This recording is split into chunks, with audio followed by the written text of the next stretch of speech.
listen and watch something new. किसी दूर गांव में भूषण नाम का एक व्यक्ति रहा करता था। भूषण इतना दान पुण्य करने में विश्वास रखता था और हर कोई उसकी बस तारीफ करता था। भूषण के पास भले ही अपने खाने को कुछ ना हो, लेकिन वह दान पुण्य करने में कभी पीछे नहीं हटता। एक रोज सुबह सुबह भूषण खाना बनाकर जैसे ही खाने बैठा, उसके दरवाजे पर एक साधु का आना होता है। कुछ खाने को दे दो बेटा, कल से भूखा हूँ, कुछ खाया पिया ही नहीं है और अब तो चला भी नहीं जा रहा। अरे साधु जी, आप अंदर आइए और मेरे साथ बैठ के खाना खा लीजिए। अरे इतने खाने से मेरा पेट नहीं भरने वाला। कोई बात नहीं, मैं आगे मांग कर खा लूंगा। तुम खाना खाने बैठे हो तो खा लो बेटा। अच्छा साधु जी, यह खाना आप ही खा लीजिए, मैं भूखा रह लूंगा क्योंकि रात में मैंने खाना खाया था।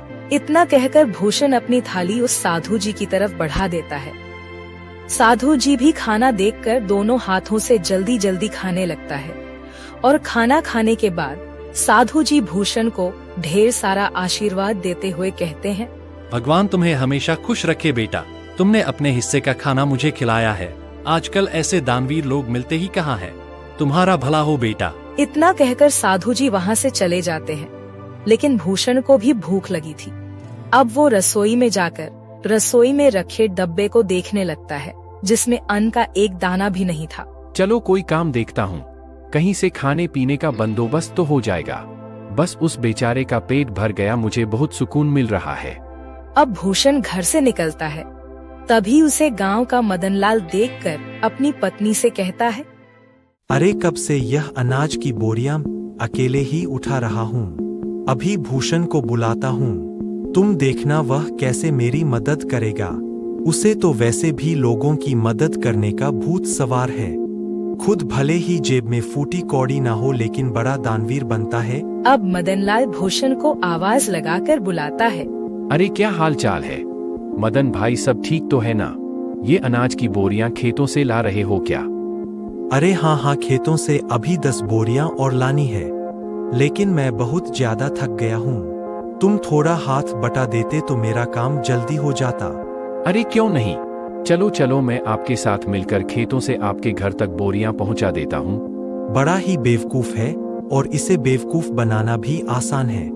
चलो, इसी बहाने मेरी मदद हो जाएगी और थोड़ा आराम भी मिल जाएगा।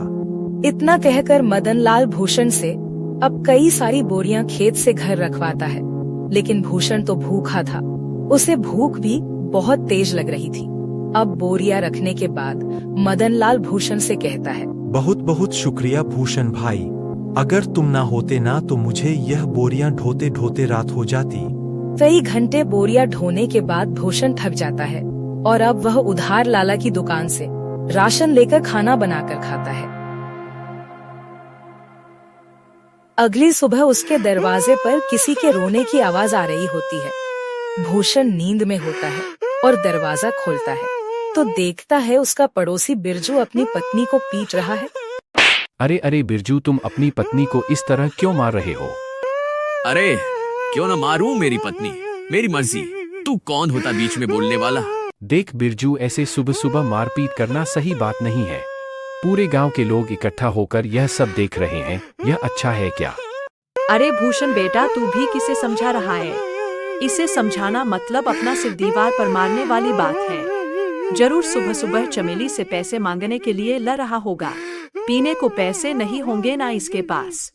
अरे बुढ़िया चुप कर, ज्यादा बोलने की जरूरत नहीं है। आजकल के बच्चों को तो अपने से बड़ों से बात करने की तमीज ही नहीं है। अरे मैं तो तेरी माँ की उम्र की हूँ और तू है कि मुझसे बदतमीजी से बात कर रहा है। लेकिन मैंने तो नहीं कहा आपको कि मेरे बीच में बोलने के लिए। इतना कहकर बिरजू फिर से अपनी पत्नी चमेली को मारने लगता है, लेकिन भूषण से यह सब देखा नहीं जाता और वह बिरजू का हाथ पकड़ लेता है और उसे एक जोरदार तमाचा लगाता है। यह देखकर सारे गांव वाले ताली बजाने लगते हैं। बिल्कुल ठीक किया यार, इसी के लायक है। अरे अपनी पत्नी पर हाथ उठाता है और खुद को मर्द समझता है। गांव के ढेर सारे लोग ये तमाशा देख रहे होते हैं। उनमें से एक औरत भूषण से कहती है, आप सच में बहुत नेक दिल के हैं। हर किसी की मदद करते हैं, हर किसी का भला चाहते हैं। हम गांव वाले बस आपसे इतना चाहते हैं कि अगला हमारा सरपंच आप ही हो। अरे क्या बात कही है तूने? यह बात तो काफी समय से मैं दिल में दबाए बैठी थी।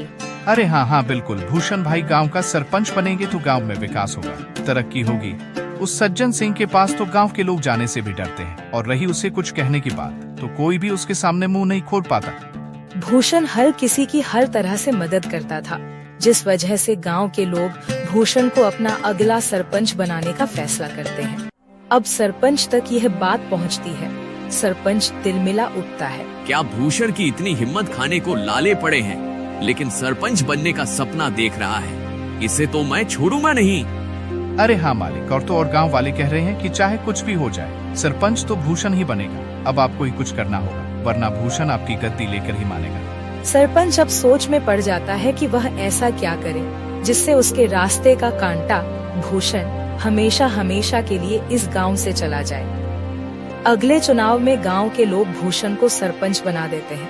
अब ऐसे ही कई दिन बीत जाते हैं, और जब राशन देने की बारी आती है तो सरपंच बड़े ही चालाकी के साथ राशन में मिलावट करवा देता है, जो भूषण को बिल्कुल पता नहीं चलता।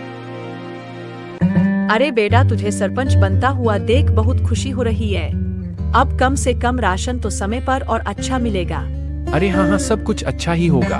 आप लोगों ने इतना विश्वास करके मुझे इस गांव का कार्यभार संभालने का जिम्मा दिया है, और इसे मैं अच्छे से निभा सकूं, बस यही दुआ करिएगा। हाँ, अब गांव में विकास और तरक्की आने से कोई नहीं रोक सकता। गांव में राशन बांटने के बाद सभी खुश थे कि उन्हें पहली बार पूरा राशन मिला है, वरना सरपंच सज्जन सिंह तो आधे से ज्यादा राशन काट लिया करता है। लोगों को राशन मिल चुका था, लेकिन अगले दिन पूरे गांव में शोर मच जाता है कि उनके नए सरपंच भूषण ने मिलावटी राशन दिया है। अब गांव वाले एक जगह इकट्ठा होकर भूषण से सवाल करते हैं। हमने तुम पर विश्वास करके तुम्हें गांव का सरपंच बनाया, और तुमने हमारे साथ ही विश्वासघात किया भूषण। बेटा, मुझे तुझसे यह उम्मीद नहीं थी। अरे राशन में मिलावट करके क्या मिला तुम्हें? तुम तो गांव के लोगों का हमेशा से भला चाहते थे, तो भला फिर राशन में मिलावट क्यों किया? इतना मिलावट तो सरपंच जी भी नहीं करते थे। हमने तुम्हें सरपंच बनाकर गलत फैसला ले लिया है। बिल्कुल ठीक कह रही है कलावती काकी, अभी के अभी तुम इस गांव से निकल जाओ। तुम इस गांव में रहने के लायक ही नहीं हो। ये सारी बातें चल ही रही होती हैं कि तभी वहाँ सरपंच आ जाता है। अरे हाँ हाँ, इसे अभी के अभी गांव से निकाल दिया जाए। इस पर विश्वास करके तो हमने बहुत बड़ी गलती कर दी है।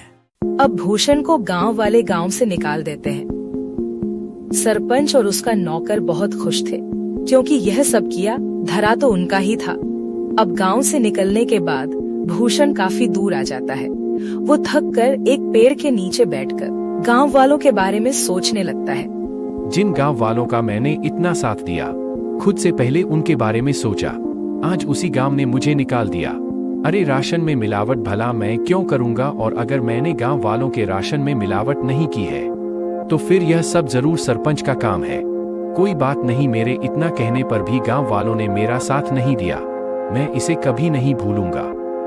इधर सरपंच फिर से अपनी चाल चलता है और गांव वालों का विश्वास जीत लेता है। गांव वाले एक बार फिर सरपंच सज्जन सिंह को अपना सरपंच मानने के लिए मजबूर होते हैं, क्योंकि उन्हें भूषण भी धोखेबाज लगता है।